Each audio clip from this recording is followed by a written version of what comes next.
Hello বন্ধুরা, স্বাগতম বাংলা চর্চায়। আজ আমরা একদমই অন্যরকম একটা বিষয় কথা বলবো, পিৎজা নিয়ে। হ্যাঁ, ঠিকই শুনছেন, পিৎজা। কিন্তু এই কন্টেন্ট আমরা তৈরি করেছি প্রচেষ্টা কোচিং সেন্টারের জন্য। চলুন দেখে নিই কিভাবে 10 সেন্টিমিটার এবং 6 সেন্টিমিটার পিৎজার ক্ষেত্রফল তুলনা করে বোঝা যায় কোনটা বেশি লাভজনক। আমার কিছু ছাত্রছাত্রী আছে, ওরা আমাকে বলল, স্যার 100 টাকায় 10 সেন্টিমিটার ব্যাসার্ধের পিৎজা খাওয়া লাভজনক, নাকি অফারে 100 টাকায় 6 সেন্টিমিটার ব্যাসার্ধের দুটি পিৎজা খাওয়া লাভজনক? আমি বললাম 10 সেন্টিমিটার ব্যাসার্ধেরটাই লাভজনক। কিন্তু ওরা বলছে 6 সেন্টিমিটার ব্যাসার্ধের দুটি মানে 6 যোগ 6 সমান 12 সেন্টিমিটার হচ্ছে, তাই বেশি হবে।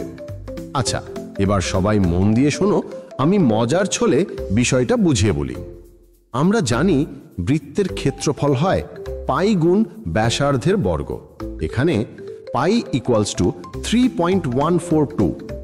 তাহলে 10 সেন্টিমিটার ব্যাসার্ধের পিৎজার ক্ষেত্রফল 314.2 বর্গ সেন্টিমিটার। এবার 6 সেন্টিমিটার ব্যাসার্ধের একটি পিৎজার ক্ষেত্রফল 113.112 বর্গ সেন্টিমিটার। তাহলে 6 সেন্টিমিটার ব্যাসার্ধের দুটি পিৎজার ক্ষেত্রফল 226.224 বর্গ সেন্টিমিটার। এবার দেখো 10 সেন্টিমিটার ব্যাসার্ধের পিৎজার ক্ষেত্রফল 87.976 বর্গ সেন্টিমিটার। তাহলে 10 সেন্টিমিটার ব্যাসার্ধের পিৎজা কিনলে আমরা প্রায় আরও একটি 6 সেন্টিমিটার ব্যাসার্ধের পিৎজার সমান বেশি পাই। তাহলে বুঝতে পারলে, যত অফারই দিক না কেন, বড় ব্যাসার্ধের পিৎজা কিনলে তবেই আসল লাভ। না হলে ক্ষেত্রফল কষে দেখে নিতে হবে কোনটিতে আসলে বেশি পাচ্ছি। বন্ধুরা, বুঝতে পারলেন কি?